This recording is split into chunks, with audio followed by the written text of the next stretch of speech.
একটা চিঠি লিখার কথা ছিল, কাগজ ফুলের মতো গন্ধহীন শহরের, যে শহরে প্রতিবাদ নেই, শুধুই শরীরের রক্তে নগ্নতার বস্ত্রপাত। একটা চিঠি লিখার কথা ছিল, শহরের অতৃপ্ত সেই আর্তনাদ, যা মানুষকে কাঁদিয়েছে বারবার।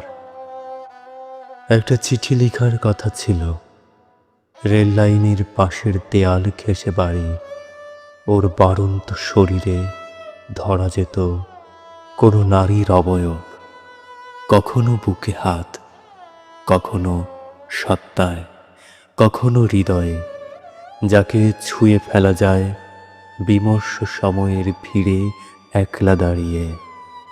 একটা চিঠি লিখার কথা ছিল, সে চিঠি আজও লেখা হয়নি। লজ্জিত নই কখনোই, বুকের খোলা বোতামের চিৎকারে বদলাইনি। এই সভ্যতায় মানুষ কোথায়? শুধুই শব্দের অহংকার। সময়ের কঠিন খরতাপে পুড়ছে বিবেকের দরজা, শতাব্দীর অন্তিমে মাথাকুটে মুক্তির আহাজারি। মানুষের শহর ততটাই নিস্তব্ধ, মানবতা মরেনি। নতুন ভোর কড়া নাড়ছে, কথা বলছে, কানাকানি হাতছানি দিচ্ছে, দূরে আলো ফুটছে, রাত পোহালো নাকি? নতুন ভোর আনি চল, চিঠি লেখা হোক একটা বিকেলের গল্পে।